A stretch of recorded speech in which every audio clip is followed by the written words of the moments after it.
오늘은 4월 30일입니다. 이 베트남에 아주 중요하고 또 오늘 특별히 이 4월 30일이 베트남 이제 독립기념일, 이제 해방기념일을 맞이해서 특별히 이번 2025년 4월 30일은 그 독립을 한 지 50주년이 되는 아주 이 베트남 사람들에게는 아주 큰 행사이고 기쁜 일이 아닐 수 없습니다. 혹시 여러분들 아파트에서도 그 헬리콥터와 비행기가 날아가는 소리를 혹시 들으셨나요? 전투기, 그치? 맞아요. 우리 다니엘도 헬리콥터가 막 날아다니니까 잠에서 일어나자마자 옥상을 올라가서 국기 달린 그 헬리콥터를 보고 그렇게 했습니다. 50주년이기 때문에 정말 많은 인파가 몰렸어요. 그래서 저희 가족도 이렇게 사실 이게 4월 30일 이제 그 기념이고 이렇게 많은 인파가 몰렸습니다. 이게 지난 금요일 날 아마 찍은 사진 같아요. 근데 저 점들 가운데에, 저 작은 점들 가운데에 저희 가족도 있었을 겁니다. 저희 가족도 이렇게 있었을 겁니다. 그래서 우리 아내가 하도 저한테 가자고 해서 또 아내의 그 간절한 마음을 또 이 착한 남편인 제가 무시할 수 없잖아요. 그래서 아이들을 다 데리고 지난 금요일 날 리허설을 한다고 해서 또 이제 일군까지 이제 갔습니다. 근데 저희 아이 셋이 있는데 저희 아이 셋 중에서 유독 이 다니엘이 이 베트남에 대한 애국심이 굉장히 강한 아이라고 느껴져요. 여러분 오늘 아침에 이제 베트남 TV를 보셨는지 모르겠지만 오늘 이제 4월 30일 딱 그날이어서 저기 다이아몬드 플라자 통일궁서부터 쫙 행렬을 합니다. 그걸 이제 라이브로 쫙 이렇게 생중계를 해주더라고요. 근데 저희가 이제 아침을 먹으면서 이제 이렇게 같이 보는데 저랑 사무엘이랑 에서는 사실 별로 관심이 없어요. 그냥 그런가 보다는데 저희 아내와 다니엘은 아주 집중하면서 이렇게 하나하나 아주 자세하게 보는데 그렇구나. 다니엘에게는 베트남의 피가 더 흐르고 있구나. 한국의 피보다는 베트남의 피가 더 흐르고 있구나. 엄마의 피를 더 물려받은 것 같다라는 그런 생각을 하게 되었습니다. 따지고 보면요, 저희 집에는 저만 빼고 모두 사회주의 국가의 이 베트남 국적을 다 가지고 있는 분들이 있습니다. 우리 아이들도 이중 국적자들이니까 우리 가족 중에서 유일하게 저만 베트남에 살면서 비자를 받고 있는 유일한 가족의 일원입니다. 그것도 참 감사의 이유 중 하나죠. 베트남에 살면서 비자 비용을 많이 아낄 수 있기 때문에 또 비자 일은 저만 신경 쓰면 되니까요. 근데 어쨌든 이렇게 많은 인파가 몰려서 그 행사와 행렬과 그 행진들을 지켜보려고 하는 것은 나라를 사랑하는 그 애국심, 또 나라를 위해 희생하고 헌신한 사람들을 기억하고 그들의 희생의 고마움을 나타내기 위함일 것입니다. 우리도 그러하죠. 우리도 광복절이 되면 일제강점기 시절에 나라를 빼앗겼던 그러한 아픔과 또 서름들, 또 나라의 독립을 위해서 싸우고 희생하셨던 분들을 우리가 기억하고 또 기념하고 그들의 죽음을 기리는 마음을 잊지 않기 위해서 또 광복절 행사를 하고 또 그 정신을 계속해서 지금까지 이어가고 있는 거예요. 그분들의 희생과 또 나라를 위한 숭고한 정신이 있었기에 또 지금의 대한민국의 모습이 있지 않았나 싶습니다. 만일 그들의 희생과 나라를 위한 피 흘림이 없었다면 지금의 대한민국의 모습은 아마도 또 다른 모습일 수도 있었을 수도 있습니다. 그래서 우리도 나라를 위해 헌신하고 희생한 분들을 기억하고 그 숭고한 정신을 이어가려고 하는 것이죠. 이처럼 나라의 독립과 자유를 위해 싸우시고 희생하신 분들의 정신을 잊지 않고 이어가는 것 너무나 중요합니다. 그런데 그것보다 우리가 더 잊지 않고 이어가야 하는 정신이 있습니다. 그것은 바로 우리에게 영원한 생명과 복음을 전하기 위해서 우리나라에 왔었던 선교사들의 희생과 그 순교의 정신일 것입니다. 나라를 위해 목숨을 바쳐 희생하신 분들도 정말 대단하고 훌륭하신 분들입니다. 그들의 희생과 헌신은 뭐라고 다 말로 표현할 수 없죠. 근데 어떤 면에서 보면 자기의 나라의 독립도 아니고 자기에게 이득이 되는 일도 아니고 자기들의 자유를 찾는 일도 아닌 단지 복음을 전하기 위해서, 예수 그리스도를 전하기 위해서 자기의 나라를 떠나서 목숨을 걸고 한 번도 와본 적이 없는 그 척박한 땅, 조선 땅까지 온 그 선교사들의 희생과 순교의 정신은 우리가 가히 말로 표현할 수 없을 정도로 대단하고 숭고한 모습을 지니고 있다는 것이죠. 그 선교사들이요, 조선에 와서 그들이 실제적으로 얻는 이득이 무엇입니까? 뭐 조선 사람 한 명 전도하면은 한 명당 뭐 1,000불씩 그들이 뭐 보상을 받습니까? 아니면 조선의 교회를 하나씩 세울 때마다 그들이 뭐 본국에서 커미션을 받습니까? 아무것도 없어요. 아무것도 없어요. 오히려 풍토병이 난무하고 의료체계도 형편없었던 그런 조선, 각종 폐쇄적인 정책에 띄고 서양인들의 반감을 가지고 있었던 그 나라에 들어와서 죽을 각오를 하면서 예수를 전했던 그들의 희생정신, 또 그것을 우리가 감히 어떻게 말로 표현할 수 있겠냐라는 것이죠. 만일 120여 년 전에 미국과 또 유럽의 선교사들이 이 조선이라는 땅을 오기를 두려워하고 가기를 싫어했다고, 도저히 가능성이 없어 보이는 땅이라고 여기면서 오지 않았다면 과연 지금의 대한민국의 모습이 존재할 수 있었을까? 그 선교사님들이 하나뿐인 자신의 목숨을 걸고 이 조선 땅에 들어와서 자신의 생명도 조금도 귀한 것으로 여기지 않고 그렇게 한국어를 배우고 복음을 전하고 성경을 번역하고 교회를 세워갔기에 그 복음이 지금 이제 120여 년이 지나서 오늘날 우리들에게도, 또 우리들의 자손들에게도 복음이 이어지고 있는 것 아니겠습니까? 선교사님들 중에는요, 조선으로 오는 도중에 조선 땅을 밟기도 전에 배가 파손돼서 그 배에서 순교를 하신 분도 계시고요, 그렇게 힘들게 조선 땅에 왔어도 그 조선 땅에 온 지 8개월도 안 돼서 풍토병에 걸려서 그 조선에서 순교하신 선교사님들도 계시고, 수많은 선교사들이 적대적인 조선 사람들의 핍박과 또 각종 질병 등에 의해서 순교한 분들이 너무나도 많다는 것이죠. 사실 우리는 우리나라를 위해서 헌신하고 희생한 그런 호국 선열들의 죽음을 기억하는 것도 너무나 중요하지만, 우리에게 영원한 생명을 주시기 위해서, 예수 그리스도의 복음을 전하기 위해서 희생한 이러한 선교사들의 희생 정신도 기억해야 하는 것이 마땅하다고 생각합니다. 그래서 저 역시 우리 아이들과 한국에 방문하게 될 때는요, 꼭 시간을 내서 제가 여러 가지 시간들을 쪼개어서 양화진 가서 그 선교사 묘원을 항상 우리 아이들과 함께 들리곤 합니다. 그곳에 가서 조선 땅에 와서 피를 흘리고 순교한 분들의 정신을 잊지 않고 그들의 숭고한 희생과 조선 사람들을 향한 그 사랑의 마음을 우리의 온 몸으로 느낄 수 있도록 그렇게 늘 항상 이곳을 들립니다. 내가 지금 예수 그리스도를 믿고 하나님의 자녀가 될 수 있는 것 역시 이 선교사님들의 희생과 또 순교의 그런 모습들이 있었기 때문에 가능했던 것을 잊지 않기 위해서, 나 역시도 이제 베트남에 돌아가서 어떤 마음으로 어떤 정신으로 베트남 사람들을 대해야 할지 그것을 가슴에 늘 깊이 새기기 위해서 한국에 방문할 때마다 이 양화진에 있는 선교사 묘원을 들리곤 합니다. 그리고 우리 아이들에게도, 우리 에스더와 다니엘, 사무엘에게도 너희가 예수를 지금 믿고 살아갈 수 있는 것, 마음껏 예배를 드리고 내가 가고 싶을 때 교회를 갈 수 있는 것, 이렇게 할 수 있는 이유, 바로 이렇게 예수님을 사랑해서 예수님이 조선으로 가라는 그 음성에 순종했던 그 선교사님들이 있었기에 우리가 지금 이렇게 편하게 자유롭게 예수님을 믿고 살아갈 수 있는 것이다라는 것을 눈으로 보고 가르쳐주기 위해서 제가 아이들을 데리고 가는 겁니다. 이 선교사들이 이렇게 자신들의 하나뿐인 목숨조차 귀한 것으로 여기지 않고 조선까지 올 수 있었던 그 이유가 무엇이었냐는 거죠. 무엇이 그들로 하여금 한 번도 가보지 않았던, 어쩌면 그 조선에 가면 죽을 수도 있고 다시는 자신의 나라로 돌아갈 수 없다는 걸 알면서도 어떻게 그렇게 조선 땅으로 오려고 했던 것일까? 그건 바로 그들이 예수님을 사랑했기 때문이 아니었을까? 예수님을 사랑했기 때문에 예수님이 사랑했던 그 조선에 올 수 있었던 것이죠. 예수님이 사랑하는 것들을 그들도 사랑하게 되고 예수님이 가길 원하는 곳에 그들도 가길 원했기 때문에 이 머나먼 조선 땅까지 올 수 있었던 거죠.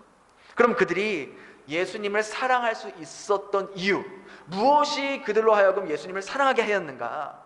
무엇이 그들로 하여금 예수님을 그토록 순종하게 만들었고 자신의 하나뿐인 목숨조차 아까워하지 않으면서 그 예수님의 음성에 순종하면서 이곳까지 올 수 있었던 걸까? 그것은 바로 하나님의 그 기록된 말씀에서 예수님께서 자신을 죽기까지 사랑한 그 모습을 발견했기 때문이에요. 영원한 지옥에 갈 수밖에 없었던 자신을 위해 십자가를 대신 짊어지시고 나에게 영원한 생명을 주시고 천국을 갈 수 있는 소망을 줄 수 있는 그 예수님, 그 예수님의 사랑과 섬김과 희생과 그 인도하심을 바로 기록된 말씀, 그 성경을 통해서 그들이 그 성경을 읽고 그것을 묵상하고 그 주님의 말씀이 성령님을 통해서 믿어지게 되고 그 십자가, 그 2000년 전의 그 십자가의 사건이 오늘 나를 향한 사건이라는 것이 믿어지고 그분의 죽음과 그분의 사랑이 나를 위한 실제가 되었기 때문에, 나를 위한 사건이 되었기 때문에 그들은 단 한 번도 가보지 않았던 조선 사람들의 영혼을 위해서 바로 예수님처럼 자신들의 목숨을 내던질 수 있었던 것이죠. 그럼 이렇게 이러한 모습은 비단 어떤 특별한 사람만, 이런 어떤 마음과 사명을 가진 그러한 사람들에게만 임하는 건가? 아닙니다. 하나님의 말씀을 날마다 가까이 하고 그 말씀을 깊이 묵상하고 그 말씀을 마음에 새기려 하는 사람 누구나 예수님은 그를 통해서 주님의 뜻을 이루길 원하신다는 것이죠. 제가 여러분에게 이 말씀을 드리는 이유는 단 한 가지예요. 우리가 이 기록된 하나님의 말씀, 이 성경을 늘 가까이 하고 날마다 이것을 읽고 또 묵상하고 과연 그러한가 상고하고 정말 이 말씀대로 이루어졌는가 깊이 생각하려 할 때 우리는 그 성경을 통해서 하나님의 성품을 느끼게 되고 나를 향한 주님의 그 뜨거운 사랑과 나를 영원한 생명으로 인도하시기 위해 나는 생각지도 못했고 나는 상상하지도 못한 신묘막측한 방법으로 전혀 예상치 못한 사람을 통해서 내 삶을 인도하신다는 것을 바로 이 기록된 성경을 통해서 우리가 발견하게 된다는 거예요. 우리가 오늘 읽은 이 시편 119편의 말씀들이 바로 그러한 대표적인 내용들을 담고 있어요. 사실 이 시편 119편의 내용들은요 176절까지 성경에서 가장 많은 절수가 있지만 여러분들이 읽어보셔서 알겠지만 어떤 특별한 주석이나 특별한 해석이나 특별한 설명이 없어도 우리가 천천히 한 절 한 절 읽으면 어떤 의미인지 누구나 다, 어쩌면 초등학생들도 그것을 천천히 읽으면 누구나 다 이해할 수 있는 쉬운 내용이에요. 마치 짧은 격언들을 모아놓은 것 같은 그런 쉬운 내용입니다. 오늘 본문이요 여러 가지 모습으로 말하고 있어요. 근데 간단하게 말하면 하나님의 말씀을 마음과 뜻과 목숨을 다해 지키며 순종하라는 그 말씀이에요. 그 말씀을 여러 가지 모습들과 다양한 모습들로 표현하고 있는 거예요. 하나님의 말씀을 주의 율법, 주의 율례, 주의 증거, 주의 법도, 주의 길, 주의 계명이라고 말하고 있지만 이 모든 것은 다 하나님의 말씀을 나타내고 있는 것이죠. 결국은 너희들이 살아가면서 이 주의 말씀을, 이 성경 말씀을 기억하며 말씀대로 살아가라. 가슴에 새겨라. 왜냐하면 그렇게 주의 말씀들을 기억하고 가슴에 새기며 살아갈 때 너희들의 인생길에서 만나는 수많은 시험과 어려움들 앞에서 하나님의 자녀다운 선택을 하며 살아갈 수 있도록 그 말씀이 너의 삶을 인도할 것이고, 너희가 죄의 길을 가려고 할 때, 죄를 선택하고 싶을 때 그것을 벗어날 수 있도록 도와줄 것이고, 부끄럽고 수치스러운 일을 피할 수 있도록 너희들의 삶을 인도해 주실 것이라고 약속했기 때문이에요. 그런데 아이러니하게도 이렇게 수많은, 여러분들 한번 이제 내일부터 우리가 이제 매일 성경을 통해서 시편을 묵상하게, 한 열흘 정도 묵상하게 될 텐데, 정말 이 주의 말씀을 지킬 때에 우리에게 따라오는 수많은 여러 가지 좋은 복들과 좋은 하나님의 은혜들이 넘쳐나요. 그런데 이렇게 좋은 약속들을 수없이 많이 했음에도 불구하고 왜 오랜 기간 동안 인간은 끈질기게도 그렇게 하나님의 말씀을 따라 살지 않는 것일까? 하나님의 말씀대로 살지 않는 그 이유가 뭐냐? 여러분은 어떻게 생각하세요? 여러분은 스스로 나는 하나님의 말씀대로 그래도 살려고 노력하고 있다라고 생각하시나요?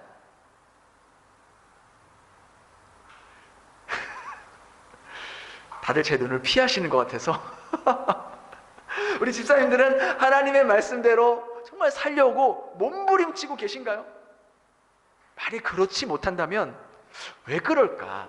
아니, 하나님의 말씀대로 살면 이것도 해주겠다, 저것도 해주겠다, 너를 뭐 의의 길로 주겠다, 방패가 되어주겠다, 산성이 되어주겠다, 수많은, 어떻게 보면 그냥 우리 세상 말로 좋은 건 다 갖다 붙였잖아요. 근데 왜 그렇게 안 사냐고요.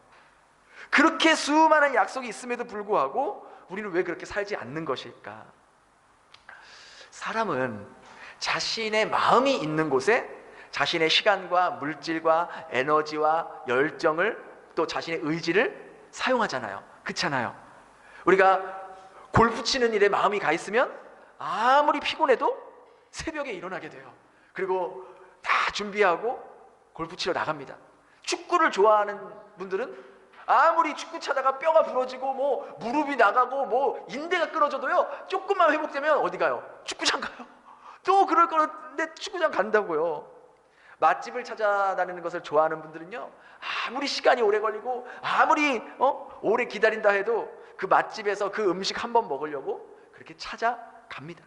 그러니까 사람은요, 자기가 좋아하는 것, 자기가 마음에 끌리는 것에 자기의 생각과 의지가 끌려가고, 그렇게 생각과 의지가 끌려가면 나도 모르는 사이에 내 몸도 거기에 가 있는 모습을 볼 수 있는 것이죠.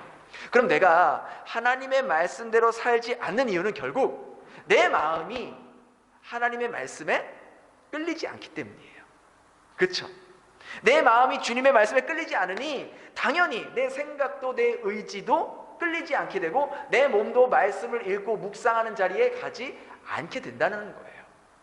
내 마음이 하나님 말씀에 끌리지 않는다는 것은요, 다른 말로 말하면은 내 마음이 하나님의 말씀이 아닌 세상의 것에 끌려 있기 때문에 우리가 하나님 말씀을 끌림을 느끼지 못하는 거예요. 내 마음이 이미 다른 것에 너무 많이 끌려 있기 때문에 하나님 말씀에는 끌림을 받지 못하는 것이죠.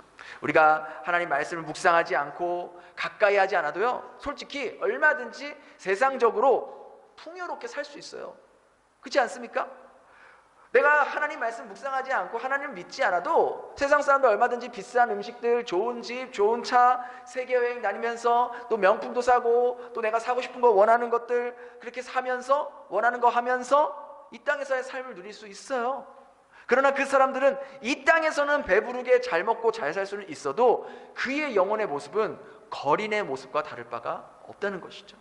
결국 사람은요, 자기가 좋다고 판단하는 것, 자기가 생각하기에 더 가치가 있다고 생각하는 것, 나에게 더 이득이 된다라고 여기는 것을 선택하고 그걸 따라 행동하는 존재예요.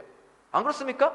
여러분 다 그렇잖아요. 저도 그래요. 내가 더 좋다고 여기고 더 가치 있다고 여기고 더 나에게 어떤 게 더 나한테 유리할까, 어떤 게 다 나에게 이득이 될까, 그거를 선택하고 따져서 그걸 선택하는 거예요. 여러분들 역시 이 연휴 기간에 다른 거 하지 않고 이 예배 자리에 나온 것도 여러분들이 생각하고 선택한 거잖아요. 안 나올 수도 있어요. 안 나온다고 제가 막 뭐라고 막 해요? 집사님, 왜 안 나오셨어요? 연휴 기간이어도 나오셔야죠. 막 그렇게 합니까? 안 하잖아요. 안 하는데도 내가 이 예배의 자리에 나온 것은 내 의지와 내 마음이 이 예배의 마음에 끌리고 있기 때문에 나온 거라고요. 그렇지 않습니까? 이것이 이 예배의 자리에 나오게 된 것이 내 영혼에 내가 더 가치 있고 더 나에게 유익이 된다라고 판단했기 때문에 여러분들은 이 자리에 나오기로 선택하신 거라고요. 저는 여러분의 그 선택이 하나님 보시기에 올바른 선택이라 믿는 거예요. 시편 119편을 쓴 사람은 역시요, 자기가 인생을 살아보고 여러 가지 시험과 고통을 당해보니 주의 말씀을 따르는 삶이 세상의 방식을 따라 사는 삶보다 훨씬 더 좋고 훨씬 더 가치 있고 훨씬 더 내 인생에 큰 이득과 유익과 복된 인생으로 돌아온다는 것을 경험적으로 알았기에 그는 하나님의 말씀을 따라 사는 삶이 유익이 된다라고 기록을 한 것이죠. 또한 우리가요, 하나님의 말씀에 끌리지 않는 이유는 우리가 하나님을 사랑하지 않기 때문일 수도 있어요. 우리가 하나님을 사랑한다라고 말합니다. 말은 고백은 그렇게 하지만 우리의 행동을 보면 하나님을 그렇게 사랑하는 것 같지는 않아 보일 때가 많은 것 같아요. 여러분, 우리가 사람과 사람 사이에도 그렇잖아요. 우리가 사랑하는 사람이 있을 때 그 사람이 하고 싶은 거를 나도 하고 싶어지게 되고, 그 사람이 좋아하는 걸 나도 좋아하게 되고, 그 사람이 먹고 싶은 거를 나도 먹게 되고, 그 사람이 가고 싶은 곳을 나도 함께 가고 싶어 하는 것이 사랑하는 사람의 마음의 그 본능이에요. 그렇잖아요. 사랑하면 그 상대에게 나를 맞춥니다. 안 그렇습니까? 제가 서두에 말씀드린 대로 저희 아내가 이 독립 50주년 가고 싶다고 저에게 이야기를 할 때 솔직히 저는 가고 싶지 않았어요. 거기 가면 엄청난 인파와 또 덥고 힘들고, 혹여나 사고라도 나면, 혹여나 또 얘네 이런 말갈량이 애들이 장난치다가 사고라도 치면 그걸 어떻게 감당할까? 저는 가기도 전에 이미 그게 벌써 보이거든요. 그러니까 어떻게든 안 가고 싶은데, 별로 가고 싶지 않은데, 내 사랑하는 아내가 가고 싶다 하니, 그래도 내가 민주주의인 제가 공산주의 여자를 사랑했으니 어떻겠어요? 베트남 사람을 아내로 맞이했으면 이 베트남의 문화와 역사를 존중해줘야 되잖아요. 그러니 나는 그 행사에 별로 관심은 없지만 아내가 베트남 사람으로서 자부심을 갖고 그 자리에 참석하길 원하니 저도 같이 가게 되는 거예요. 아내를 사랑하니까 그 사람이 가고 싶은 곳에 나도 가고 싶게 되는 거죠. 그런 것처럼 우리가 정말 하나님을 사랑한다면 하나님이 원하시는 일들을 우리도 원하게 되고, 하나님이 좋아하는 것들을 나도 좋아하게 되고, 하나님이 가길 원하시는 곳에 나도 가길 원하게 된다는 거예요. 왜? 사랑하는 사람과 사랑하는 분과는 모든 것을 공유하고 모든 것을 함께하고 싶은 것이 사랑의 마음이기 때문이잖아요. 반대로 말해서 우리가 하나님의 말씀을 따라 살지 않는 이유는 하나님을 그렇게 사랑하지 않기 때문일 수 있다는 거예요. 우리가 누군가를 진정으로 사랑하면 보세요, 나의 것까지 희생하면서까지 그 사랑하는 존재에 맞추잖아요. 그렇죠?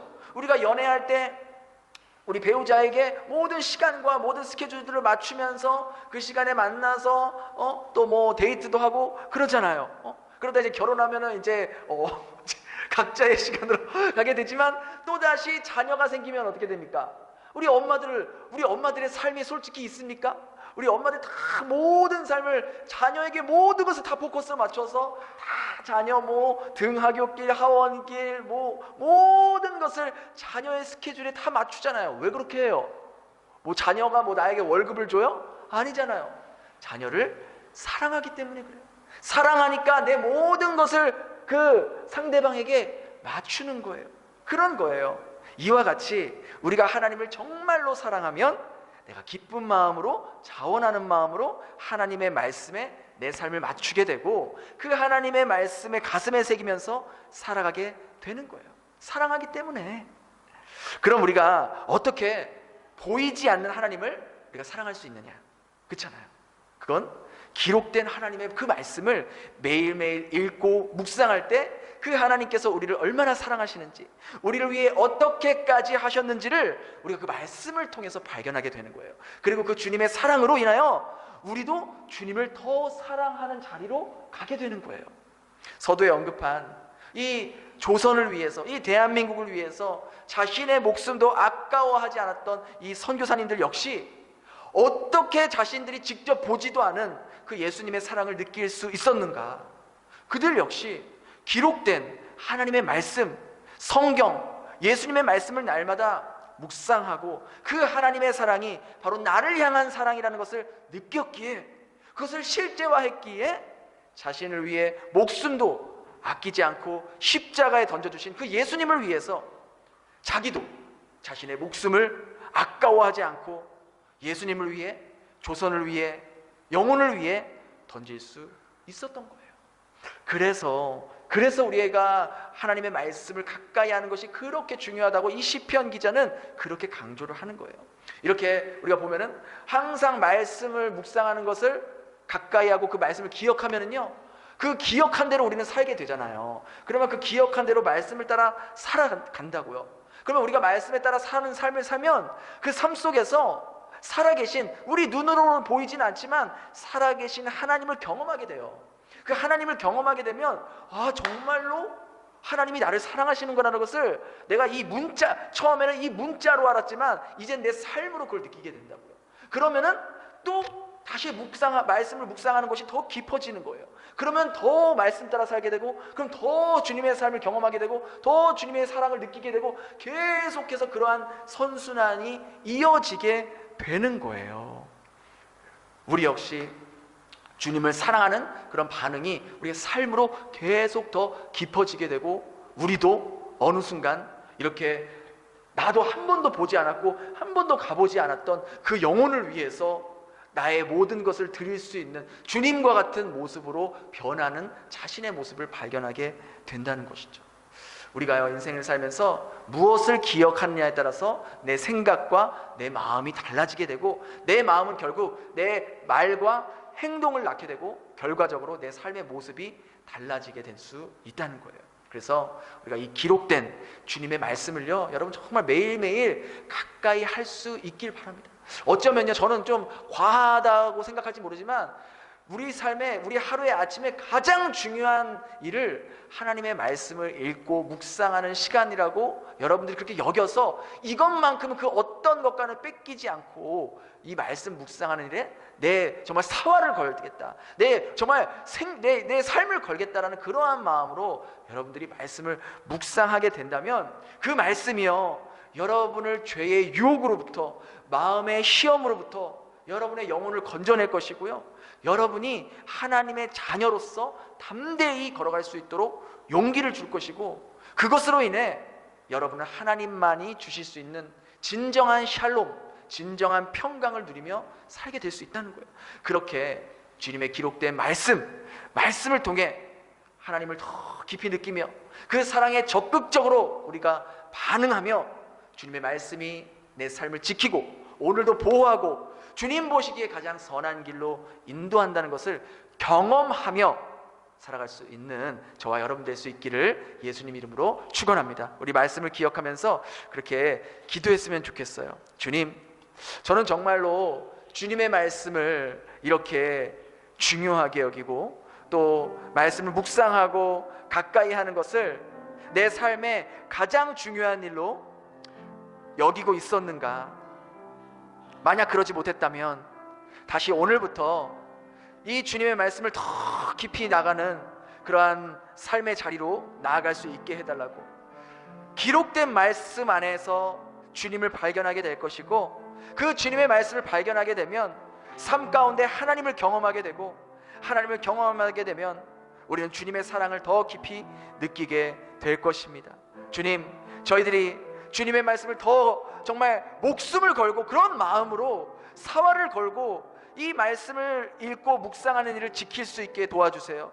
우리가 무엇을 기억하며 이 땅을 살아가야 할지 기억하면서 하나님의 말씀, 기록된 말씀, 우리를 생명으로 이끌고 우리를 죄로부터 벗어날 수 있게 해주시는 유일한 생명의 말씀을 더 깊이 묵상하며 더 그 말씀 가운데 나아가는 저희들이 될 수 있게 해달라고 우리 시간 함께 같이 기도하겠습니다. 함께 기도합니다.